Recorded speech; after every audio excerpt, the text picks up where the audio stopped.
Guys and welcome back to my YouTube channel. So guys, आज हम discuss करने जा रहे हैं MSc second semester inorganic chemistry. मेरे पास कई सारे स्टूडेंट्स के कमेंट आए थे कि मैम हमें सेकेंड सेमेस्टर की इनऑर्गेनिक केमिस्ट्री जल्दी करा दीजिए, तो इसलिए मैं अब अपलोड करूँगी सारी सेकेंड सेमेस्टर की कंप्लीट इनऑर्गेनिक केमिस्ट्री होगी। मैं वीडियो वाइज वीडियो मीन एक एक वीडियो लेक्चर में क्या है आपके सारे टॉपिक्स इसी तरीके से क्या है कवर कर लूँगी। सो वीडियो लेक्चर स्टार्ट करने से पहले अगर आप मेरे चैनल पर नए हैं तो सबसे पहले एक काम कीजिए, बेल आइकन को प्रेस कीजिए और चैनल को सब्सक्राइब कीजिए, जिससे कि आपको ऐसे ही इन्फॉर्मेटिव वीडियो सबसे पहले मिलते रहें। सो देखिए, सबसे पहले हम क्या काम करते हैं, सिलेबस देख लेते हैं। तो सबसे पहले मैं आपको सेक्शन डी कराने वाली हूँ, क्योंकि ये काफ़ी छोटा पोर्शन है, आपका जल्दी कवर हो जाएगा।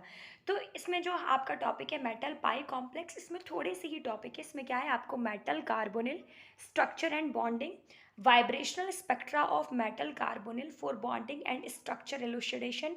नेक्स्ट है आपका important reaction of metal carbonyl, preparation, bonding, structure and important reaction of transition metal nitrosyl, dinitrogen and dioxygen complex. Next is tertiary phosphine as a ligand.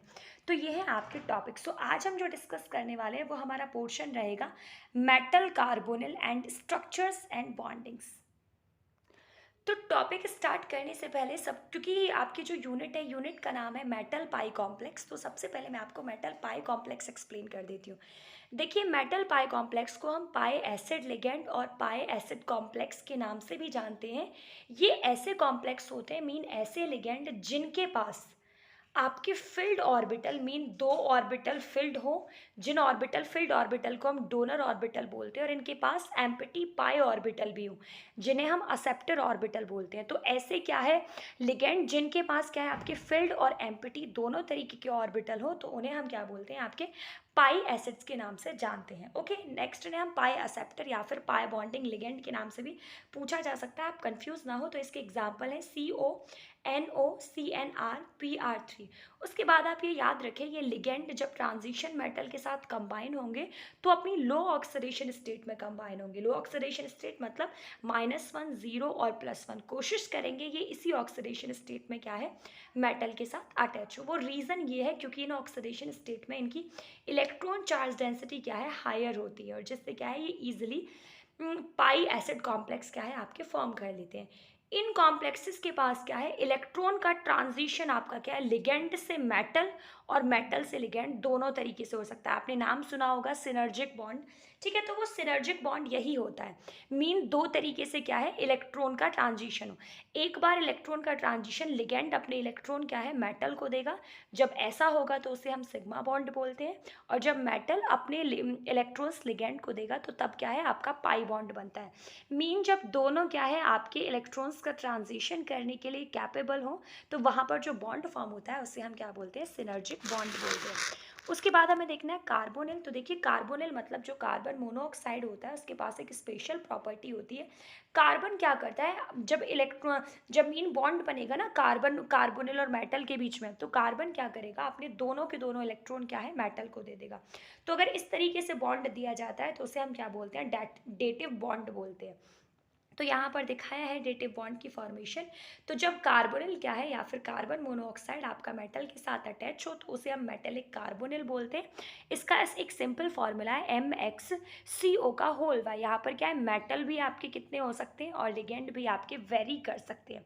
Okay, उसके बाद इनकी जो कंपोजिशन है नेक्स्ट आपकी पाई जा सकती है होमोलैप्टिक कोऑर्डिनेशन। देखिए, होमोलैप्टिक कोऑर्डिनेशन में क्या है आपका जो कार्बन मोनोऑक्साइड है या कार्बोनिल है वो इकलौता लिगेंड होगा। एग्जाम्पल के तौर पर आप देखें NiCO का होल 4, यहाँ पर आप देख रहे हैं CO आपके कितने हैं 4 हैं। तो यहाँ पर क्या है CO आपका इकलौता लिगेंड है। यहाँ पर भी देख सकते हैं आपके 5 कार्बोनिल हैं, तो लेकिन हैं सारे के सारे कार्बोनिल, भले ही 5 हो, लिगेंड तो आपका सिंगल है ही ना कार्बोनिल।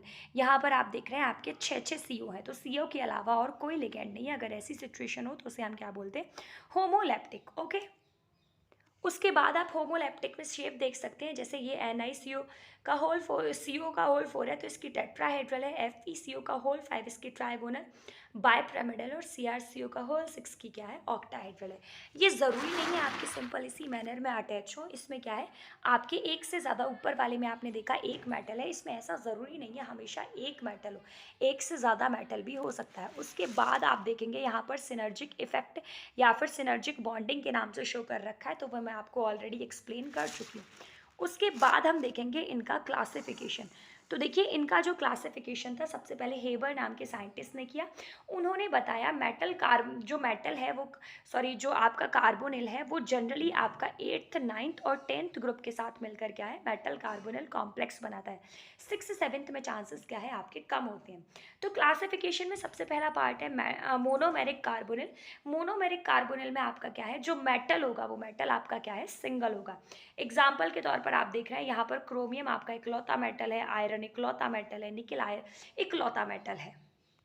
उसके बाद इसके दूसरे तरीके का क्लासिफिकेशन है ब्रिज कार्बोनिल। देखिए इसमें क्या है आपके जो मेटल है वो दो होंगे, एटलीस्ट दो तो होंगे, और दोनों के बीच में क्या है यहाँ पर इस तरीके से क्या है आपका एक मेटल होगा और इस तरफ भी मेटल होगा। कार्बोनिल इन दोनों को क्या है एज अ ब्रिज क्या है दोनों को अटैच करने का काम करेगा। उसके बाद हम देखेंगे पॉली न्यूक्लियर कार्बोनिल। इनमें क्या है आपके मेटल कई सारे हो सकते हैं। देखिए आप देख सकते हैं यहाँ पर 3 3 आयरन है, यहाँ पर रुथेनियम 3 3 है, तो यहाँ पर क्या है आपके कई सारे मेटल हो सकते हैं।